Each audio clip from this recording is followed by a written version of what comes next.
Let's take you now quickly to a press conference given by Representative Elijah Cummings of Maryland. Take a listen. They've never seen a victory. They've never seen a victory. And they had begun to believe that the system could not work for them. So many of them have felt like the system had worked against them. And so again, we are beginning the process. And one other thing that I said this morning, I said that as we approach the evening of our lives, many of us, we want to make sure that our children have a better morning. Yes. And so I want to thank everybody. I want to thank Bishop Walter Scott Thomas, all the members of the clergy, all the community leaders and organizations, our elected officials, for coming together to stand with our children, but most important, to hear them. Yes. To hear them. And so from here on, we'll, again, Ms. Mosby will take the case from here. I'm sure that this investigation will still be ongoing. That is not unusual. And the fact is that it is a new day in our city. But let me leave you with this. I don't want anybody to be confused. No. That the issues of police and community is one part of a broader set of issues. Yes. Talk about it. Yes. Our children need to be properly educated. Yes.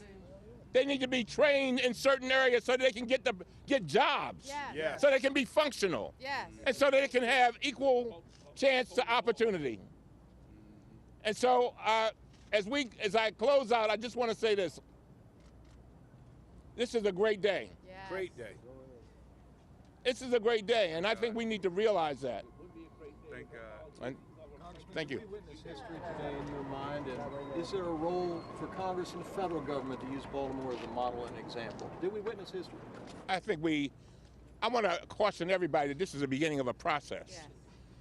We did witness history in one respect, and that is so often these things happen and nothing happens. Yes. Right. Yes. And I think it's sending, and we witness history in this is the vein. Our children, they went out there and protest, for the most part, peacefully.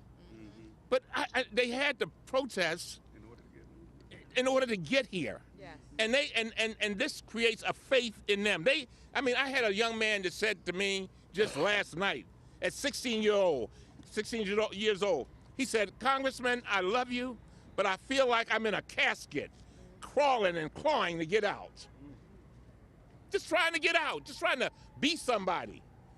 And so we've still got work to do. But yeah, I think this is and let it be known that this is national. Yes. Mm-hmm. I said it before, these things can happen anywhere. Mm-hmm. And so with that, I think a message has been sent by our state's attorney. Mm-hmm. Yes. That she treasures every life. Yes. Yes. That she values every person. Yes. And so let the wheels of justice begin to roll, and it's good that they are rolling as opposed to standing still. Amen. All right? The charges against the officer in North Charleston a couple of weeks ago, and now these charges against these officers, do you see a shift in the tide where these officers are going to be held accountable for their actions? I've said many times that we need to establish a new normal. Mm-hmm. See, a lot of times we think that we are in a normal situation, but it's a thing of mutual respect. Our policemen, and most of them are great. And they know themselves. I've talked to policemen.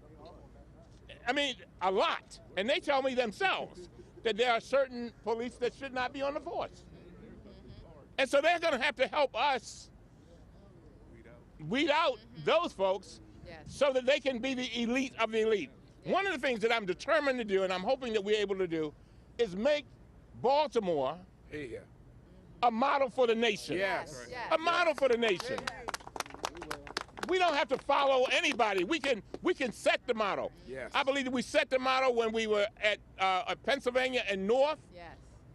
going out and talking to people And a lot of the folks that we talk to, they just simply wanted to know that you hear them, and you see them, and you love them, and you respect them. Yes.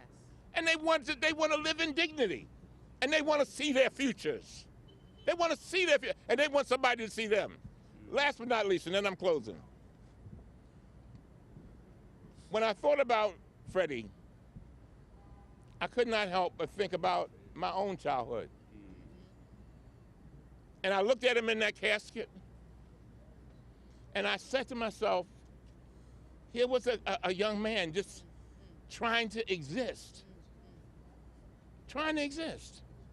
And so hopefully now with this, our city can begin to heal, to come together. Policemen will look, and women will look at their jobs from a different standpoint and realize that they are here to protect and serve. And by the way, and that our community must respect them. Yes. But it's got to be a mutual respect thing. Yes. Because let me tell you, the police need us as a community, and we need them. Absolutely. Yes. Thank you very much.